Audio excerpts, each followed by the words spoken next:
اپنے لیے ہمیشہ ایک دعا کیا کریں. اور جو شخص یہ دعا کرتا ہے اللہ سبحانہ وتعالیٰ اس میں شرک اصغر اور شرک اکبر دونوں کو نکال دیں گے. دعا کیا ہے؟ اللہم انی اعوذ بک ان اشرک بک وانا اعلم واستغفرک لما لا اعلم. یہ ہم نے شاید پہلی بھی دعا پڑھی تھی. اللہم انی اعوذ بک ان اشرک بک وانا اعلم واستغفرک لما لا اعلم. یا اللہ میں تیری پناہ میں آتا ہوں اس چیز سے کہ میں آپ کے ساتھ شرک کروں جانتے ہوئے. واستغفرک لما لا اعلم، اور میں آپ سے توبہ اور بخشش مانگتا ہوں اس سے جو میں نہیں جانتا. ابو بکر رضی اللہ تعالیٰ عنہ، اللہ کے نبی نے فرمایا کہ ابو بکر جو شخص بھی یہ دعا پڑھے گا وہ شرک اصغر ریاکاری اور شرک اکبر دونوں سے پاک کر دیا جائے گا. تو اس دعا کو یاد کریں اور اپنی زندگی کا معمول بنا لیں. اور ایک بات یاد رکھیں کہ جب بھی شیطان آ کے آپ کو اٹیک کرے، وسوسہ دے کہ تم وہ شخص مسجد میں داخل ہوا ہے یا وہ شخص تمہیں دیکھ رہا ہے یا اس کے لیے تم یہ نیک عمل کرو، ہمیشہ سوچ لیں کہ اگر میں نے اس کو راضی کرنے کے لیے اپنے رب کو ناراض کیا، یعنی میں اس کو دکھاتا ہوں اگر اپنا عمل، تو میرا اللہ مجھ سے ناراض ہو جائے گا اور یہ شخص میرے کبھی کام نہیں آئے گا. یہ شخص کیا کر سکتا ہے میرے لیے جب میرا رب نہ چاہے تو؟ اللہم لا مانع لما اعطیت ولا معطی لما منعت ولا ينفع ذا الجد منک الجد. جو اللہ دینا چاہے اس کو روک نہیں سکتا، اور اگر اللہ تعالیٰ روکنا چاہے تو کوئی دے نہیں سکتا. تو یہ لوگ کچھ بھی نہیں کر سکتے. میں غنی ہوں، میں اپنے رب پہ ڈیپینڈ کرتا ہوں، میں لوگوں پہ کبھی ڈیپینڈ نہیں کرتا، اور لوگ میرے مشکل وقت میں مجھے چھوڑ کے چلے جائیں گے. تو اس لیے قلب من تراعی بید من عصیت، جس کے دل کو ہم خوش کرنا چاہ رہے ہیں اپنے نیک اعمال سے، وہ اس کے ہاتھ میں ہے جس کی نافرمانی ہم کر رہے ہیں. تو اپنی نیت کو خالص کر لیں. دوسرا پوائنٹ انشاءاللہ کوئکلی، تھرو یور برڈنز، اپنے بوجھ کو اٹھا کے پھینک دیں، اپنے گناہوں کے بوجھ کو اٹھا کے پھینک دیں. کیونکہ Ramadan is a race to do good deeds, to do more deeds, to please Allah سبحانہ و تعالیٰ، اور اپنے آپ کو ان لوگوں میں لکھوا لینا جن پہ جہنم حرام کر دی گئی اور جنت واجب کر دی گئی. ایک سسٹر کا میسج ہے کہ اپنی آواز اونچی کر لیں. اوکے، میں ٹرائی کرتا ہوں انشاءاللہ. تو آپ نے انشاءاللہ ٹرائی کرنے کہ رمضان میں داخل ہونے سے پہلے آپ نے کیا کرنا ہے کہ اپنے گناہوں کو پھینک دیں، اتار دیں. بیکاز اس ریس میں جو شخص گناہوں کے ساتھ بھاگا وہ کیا ہوگا؟ وہ پیچھے رہ جائے گا. کیونکہ گناہوں کا بوجھ اور برڈن ہے. sins have chains and shackles، جو کہ انسان کو جکڑ کے رکھتے ہیں. ہمیں پتہ نہیں چلتا یہ جو کیوں ایسا ہوتا ہے کہ ہم قرآن نہیں پڑھ پا رہے ہوتے ہیں، کیوں ایسا ہوتا ہے کہ ہم نماز باجماعت مس کر رہے ہوتے ہیں، کیوں ایسا ہوتا ہے کہ ہم سے بہت نیک اعمال کا ہم پلاننگ کرتے ہیں کہ ہم سے ہوتا نہیں ہے، کیوں ایسا ہوتا ہے کہ ہم صبر کرنے کی پلاننگ تو کرتے ہیں کہ ہم صبر کیا نہیں جاتا. اس کی وجہ یہ ہے کہ ہم لوگ ہمارے گناہوں کی وجہ سے ہم سے نیکی کو توفیق چھینی جاتی ہے، اور گناہوں کی وجہ سے ہم لیگ کرتے ہیں مختلف چیزوں میں. سو اپنے گناہوں کو پھینک دیں. سلف صالحین کون تھے؟ جن کو ہم پائس پریڈیسیسرز کہتے ہیں، جو کہ سابقون تھے، نیک لوگ جو پہلے گزرے ہیں، اسپیشلی صحابہ، تابعین، تبع تابعین کا دور. ٹھیک ہے، یہ دور، اس کے بعد کے کچھ لوگ بھی کہتے ہیں کہ ہم لوگ کبھی بھی 3 دعاؤں کو پڑھنا نہیں بھولتے تھے اپنی زندگی میں، اور وہ ہمیشہ ان 3 دعاؤں کو نا اپنے ساتھ تھام کے رکھتے اور پکڑ کے رکھتے ہیں. پہلی دعا کون سی؟ اللہم انی اسألک توبۃ نصوحا قبل الموت. یا اللہ میں آپ سے سچی توبہ کا سوال کرتا ہوں موت سے پہلے.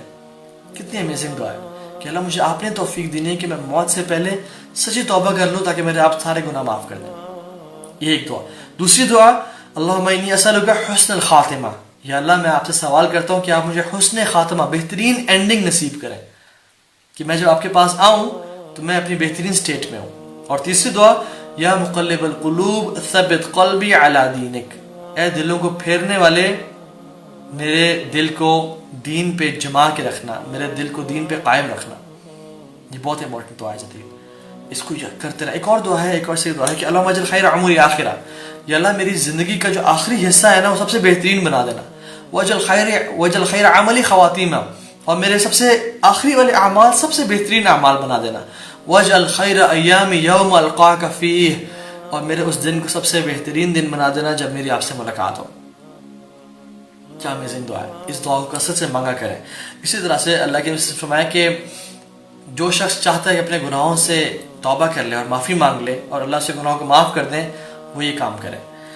اچھی طرح سے وضو کرے، پھر 2 رکعتیں نماز پڑھے، اور ایسے پڑھے کہ جس میں اس کا خیال نہ ڈگمگائے, وہ فوکس ہو کے اللہ تعالیٰ کے سامنے نماز پڑھے, اور پھر ہاتھ اٹھا کے دعا کرے, اور اس دعا میں پہلے اللہ کی تعریف بیان کرے, اللہ کے نبی صلی اللہ علیہ وسلم پہ درود بھیجے, اور پھر دعا مانگنا شروع کر دے. اور ایک اور حدیث میں آتا ہے جو شخص یہ اعتراف کرتا ہے کہ اس سے گناہ ہوا, اور وہ یہ بھی اعتراف کرتا ہے کہ اللہ کے علاوہ کوئی گناہ معاف کرنے والا نہیں ہے, تو اللہ سبحانہ و تعالیٰ فرشتوں کہتے ہیں کہ اس بندے کو پتہ ہے کہ میں ہی گناہ معاف کرتا ہوں, اور میرے علاوہ کوئی بھی گناہ معاف کرنے والا نہیں ہے, تو اے میرے فرشتوں تم گواہ ہو جاؤ میں نے اس بندے کے گناہ کو معاف کر دیا. سبحان اللہ. دیکھیں, اور استغفار کہنا نا, یہ کوئی ایک طوطے کی طرح استغفار استغفار استغفار استغفار کہنا, یہ اصل استغفار کا مطلب نہیں ہے. اور تو ذکر کا اجر تو مل رہا ہوگا, لیکن استغفار از اے تھاٹ پروسیس. اس میں 3 مینلی سٹیپس ہیں. نمبر 1, جو بھی پاسٹ میں گناہ ہو گیا ان پہ شرمندگی اور ندامت, immediate leaving of sins. Number 2, and number 3rd is having a staunch and strong ارادہ کہ میں آئندہ کبھی نہیں کروں گا یہ گناہ. سو گناہوں پہ ندامت اختیار کرنا کہ یا اللہ مجھے معاف کر دے, تکبر نہ کرنا کہ تیرے بھائی نے ایسا کیا, میں نے ویسے کیا, میں نے بڑے بڑے تیر مارے. کوئی تیر نہیں مارے. گناہ انسان کے لیے غرق کرنے کا باعث بنیں گے, اس کو ڈبانے کا باعث بنیں گے. تو ندامت, دوسرا step immediate leaving of sins, اور تیسرا سٹیپ آئندہ کبھی نہ کرنے کا ارادہ کرنا. امام فضیل ابن عیاض رحمہ اللہ فرماتے ہیں جو شخص توبہ تو کر رہا ہے, استغفر اللہ ربی من کل ذنب واتوب الیہ, یہ سب دعائیں تو پڑھ رہا ہے, لیکن وہ گناہ نہیں چھوڑا, یہ جھوٹا توبہ کرنے والا ہے. ایک شخص گناہ کر رہا ہے, کسی حرام ریلیشن شپ میں ہے, وہ رمضان میں استغفر اللہ 1000 دفعہ لاکھ دفعہ پڑھتا ہے, لیکن وہ اس حرام ریلیشن کو چھوڑ نہیں رہا, روزانہ بات کرتا ہے, روزانہ ملتا ہے, تو کیا یہ سچا اپنی توبہ استغفار میں؟ یہ سچا نہیں ہے. ہاں, انسان دوبارہ بعد میں فیوچر میں کبھی مسٹیکنلی پلٹ جائے اس چیز میں تو وہ اور بات ہے اس کی, لیکن ارادہ نہیں, پلاننگ کے تحت اللہ سبحانہ تعالیٰ کو پلاننگ اور جرت پسند نہیں ہے. فضیل ابن عیاض رحمہ اللہ جن نے کوٹ کہا, ان کا بیٹا پہلے دین پہ اتنا نہیں تھا, وہ اپنے بیٹے کے بارے میں بہت پریشان تھے اور دعا کرتے تھے یا اللہ میرے بیٹے کو مجھ سے بھی نیک بنا دینا.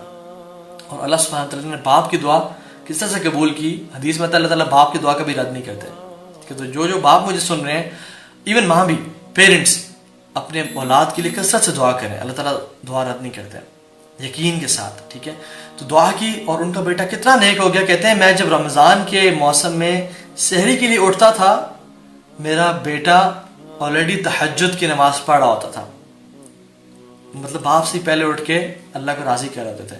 اور ان کے بیٹے نے ایک دفعہ جو ہوتا ہے نا پلڑا ہوتا ہے, جو کہ وینگ مشین ہوتی ہے جس میں ایک طرف ویٹ رکھتے ہیں ایک طرف سامان رکھتے ہیں, اس پہ کپڑا مارا. فضیل بن عیاض رحمہ اللہ نے پوچھا کہ آپ اس پہ کپڑا کیوں مار رہے ہیں؟ کہتے ہیں کہ میرے باپ, میرے والد صاحب, مجھے ڈر لگتا ہے کہ جو گرد ہوا سے اڑ کے اس پہ پڑی ہے اور میں اس گرد کے ساتھ اس کا وزن کر لوں تو اللہ تعالیٰ مجھ سے قیامت کے دن کہیں سوال نہ کر لیں, تو میں اس لیے اس کو صاف کر رہا ہوں. سبحان اللہ. یہ ہوتی ہے سچی توبہ. لیس کبیرۃ بالاستغفار ولیس صغیرۃ بالاصرار. ہم لوگ کہتے ہیں کہ چھوٹا سا تو گناہ ہے. میں نے کتنے لوگوں کو سنا ہے کہ اچھا چھوٹا سا تو گناہ ہے نا جی, دیکھیں اس میں کوئی بڑی بات نہیں ہے, اللہ تعالیٰ بڑے غفور رحیم میں معاف کرنے والے ہیں. اس میں نے کوٹ جو پڑھا لیس کبیرۃ بالاستغفار, کبیرہ گناہ کبیرہ نہیں رہتا استغفار سے, اور صغیرہ گناہ صغیرہ نہیں رہتا کنسسٹنسی کے ساتھ کرنے سے اور اصرار کے ساتھ کرنے سے, وہ کبیرہ بن جاتا ہے. یہ مت دیکھیں کہ آپ کتنا بڑا گناہ کر رہے ہیں, رادر یہ دیکھیں کہ آپ کس ہستی کے خلاف یہ گناہ کر رہے ہیں, کس ہستی جو آپ کو دیکھ رہی ہے اتنی اللہ تعالیٰ کی ذات, اس کے سامنے گناہ کر رہے ہیں ولیعذ باللہ. تو یہ دیکھیں کہ دیکھیں صحابہ کرام عبداللہ بن مسعود فرماتے ہیں کہ ہم لوگ گناہوں کو, چھوٹے چھوٹے گناہوں کو پہاڑ جتنا بڑا دیکھا کرتے تھے, کہ پہاڑ ہمارے سر کے اوپر ہے اور یہ اب گرا کہ اب گرا.